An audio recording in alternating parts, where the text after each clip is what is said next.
dari unsur makro dan juga ada unsur mikro. Dari unsur makro dia ada yang secara umum lah ya, ada NPK ataupun nitrogen, fosfat ataupun fosfor dan juga kalium. Terus ada juga kalsium, ada juga kebutuhan unsur mikro seperti mangan dan juga Fe dan juga Mb, pokoknya banyak lah. Nah, sedangkan kita sebagai manusia kan itu biasanya nggak ada takaran pasti ya lur. Kita kan biasanya yang dari pabrik itu cuma ada kandungan yang pasti seperti kandungan NPK 16, 16, 16. Kita kan mengaplikasikannya itu kan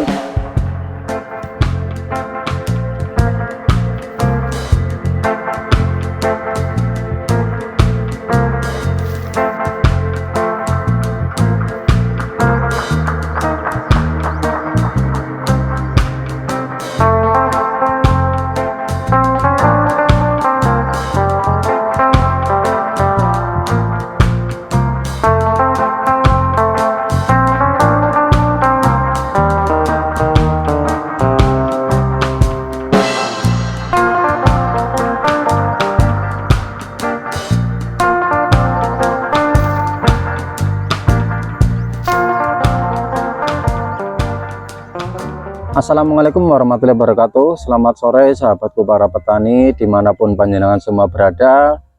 Semoga panjenengan semua dalam keadaan sehat, dilancarkan rezekinya, pokoknya semua yang baik-baik lah ya. Dan semoga dijauhkan dari bala dan juga petaka ya. Amin, Allahumma amin.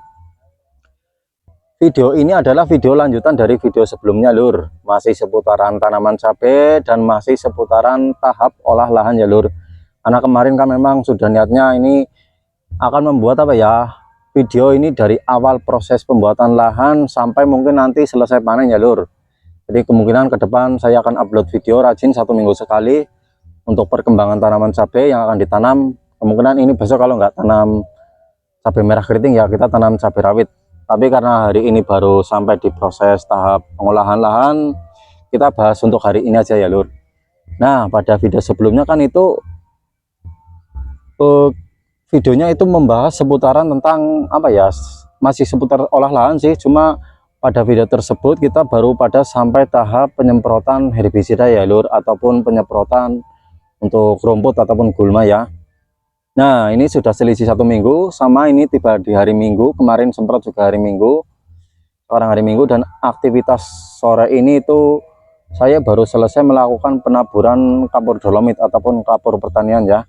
Dan pada inti videonya mungkin nanti kita akan sedikit membahas manfaat ataupun kegunaan dari kapur dolomit dan juga kapur pertanian ya lur. Walaupun toh pada aslinya itu kan memang keduanya ini mempunyai perbedaan, tapi kita mungkin nggak perlu bahas lah. Toh itu pun sama-sama bermanfaat, sama-sama berguna, cuma ada perbedaan sedikit dan nggak terlalu signifikan ya. Kita bahas di manfaatnya aja ya lur. Kita mulai ya. Kebetulan di sini saya itu tadi menggunakan kapur dolomit dan juga kapur pertanian. Kalau biasanya itu cuma menggunakan kapur dolomit, tapi ini karena kebutuhan memang itu membutuhkan 2 karung, dan tadi pagi stok di toko itu cuma ada 1 kapur dolomit dan 1 kapur pertanian, jadi saya pakai keduanya lur. Biasanya aku cuma pakai yang dolomit, itu yang ditabur apa, yang ditabur itu lebih kering lah, pokoknya dia teksturnya itu lebih kering. Oke, kita mulai aja ya lur. Bismillahirrahmanirrahim. Kita mulai dari yang pertama. Tadi saya menggunakan itu kapur dolomit, bukan kapur dolomit, kapur pertanian. Dia dari Petrokes ataupun bisa disebut juga pembenah tanah ya. Dia namanya itu kalsium sulfat dihidrat. Itu di dalamnya terdapat 86% dan juga SO3 ataupun belerang trioksida ya, SO3 ya. Dia mempunyai kandungan 40%, dan mungkin kita akan sedikit membahas manfaatnya ya lur. Manfaat dari kalsium sulfat dihidrat dan juga belerang trioksida ini lumayan lumayan banyak manfaatnya lah. Nah, yang pertama ini dia bersifat itu meningkatkan struktur tanah dan kapasitas penampung air lur. Nah, di sini kan kalau melihat dari penjelasan tersebut, dia bersifat memperbaiki struktur tanah. Mungkin dia berguna agar tanah itu enggak mudah. Biasanya kan gluten ini ya lur, gluten itu naik. Misal awal kita pembuatan gluten itu kan katakanlah misal tingginya itu 50 cm. Nah, biasanya itu gampang menurun pada pertengahan pertanaman lur. Pertengahan umur tanaman lah di sini maksudnya ya. Dia gampang menurun. Mungkin maksudnya di sini adalah dia memperbaiki ikatan tanah lur, memperbaiki agar tanah ini nggak mudah turun. Biasanya kan kalau kita membuatkan gulutan banyak rongga-rongga ya lur, kalau kita tutup mulsa kan itu masih banyak ruang udara, sebenarnya bagus sih, cuma kan ketika banyak penyiraman dia biasanya gampang turun. Terus tanah menjadi di sini tuh bahasanya kacet ya lur. Kacet itu tanah itu seperti terikat. Nah mungkin ini dari beberapa faktor ya, biasanya kebanyakan nitrogen juga tanahnya itu kacet. Kacet bahasa Indonesia apa ya, seperti tanah liat lah, dia tuh seperti mengikat, jadi untuk perkembangan akar dia agak susah. Nah mungkin di sini fungsinya dari kapur pertanian seperti itu. Dan kedua juga mungkin dia bersifat melonggarkan tanah liat yang padat dan berat. Nah kontur tanah di sini itu tanah liat lur, jadi ketika dia musim hujan itu kalau kena dicangkul ya, dicangkul atau apa ya bahasa gampangnya ya, dicangkul itu dia keraket. Keraket apa ya, keraket itu ya temempel apa ya, aduh kadang aku susah lur kalau pakai bahasa Indonesia. Intinya kacet lah, dia seperti tanah liat, pokoknya itu dia bersifat apa ya, mengikat lah, mengikat tanah. Jadi dia untuk ya sama, dia untuk perkembangan akar dia sulit karena itu tanahnya basah tapi keras lur. Basah tapi keras seperti apa ya, oh contohnya seperti ini lur, seperti tanah yang digunakan untuk pembuatan batu bata. Nah hampir mirip seperti itu ya. Itu yang kedua. Dan yang ketiga itu mereklamasi dan memperbaiki tanah dengan kandungan natrium. Nah natrium ini bersifat ataupun berfungsi untuk memperbaiki metabolisme sintesis klorofil ya lur. Sedangkan kita sama-sama ketahui fungsi klorofil itu sangat penting, dia menyerap sinar matahari sebagai bahan untuk pertumbuhan vegetatif maupun generatif ya. Jadi perannya lumayan penting ya lur. Dan dia juga bersifat membuka ataupun menutup stomata yang membantu mengatur keseimbangan air internal ya lur. Jadi kan tumbuhan itu kadang kalau dikasih air banyak dia kelebihan, kalau kurang air dia kekeringan. Nah di sini fungsinya seperti itu ya lur. Kadang ada air itu, tapi yang diserap itu cuma apa ya, sesuai kebutuhan tanaman lur, jadi nggak berlebihan. Dan kalau dia kekurangan air dia juga bersifat sebagai penyimpanan air ya lur. Nah kita sudah masuk pada pembahasan fungsi yang selanjutnya lur. Nah untuk fungsi selanjutnya ataupun manfaat dari kapur pertanian, dia itu bersifat menjaga keseimbangan nutrisi di seluruh bagian tanaman ya lur. Sedangkan kita sama-sama ketahui lah ya, itu kan ada banyak unsur hara yang dibutuhkan tanaman. Dia dari unsur makro dan juga ada unsur mikro. Dari unsur makro dia ada yang secara umum lah ya, ada NPK ataupun nitrogen, fosfat ataupun fosfor, dan juga kalium. Terus ada juga kalsium. Ada juga kebutuhan unsur mikro seperti mangan dan juga Fe dan juga Mb, pokoknya banyak lah. Nah sedangkan kita sebagai manusia kan itu biasanya nggak ada takaran pasti ya lur. Kita kan biasanya yang dari pabrik itu cuma ada kandungan yang pasti seperti kandungan NPK 16 kita kan mengaplikasikannya itu kan secara langsung ya, nggak ada takaran khusus. Nah fungsi di sini dia mungkin adalah mengambil ataupun menyerap unsur hara sesuai kebutuhan tanaman ya lur. Jadi dia bersifat nggak berlebihan dan juga tidak kekurangan selama ada unsur hara yang tersedia pada tanah tersebut. Nah untuk fungsi selanjutnya dari kapur pertanian ataupun sebut saja bisa kalsium lah ya. Di sini kan memang kandungannya di dalamnya itu kalsium. Dia itu bersifat meningkatkan ketahanan tanaman dari penyakit ya lur. Kita kan sama-sama ketahui lah ya, kalsium itu kan dia juga berperan mempertebal dinding sel tanaman yang mungkin nanti pada akhirnya dia memperbaiki struktur jaringan tanaman juga.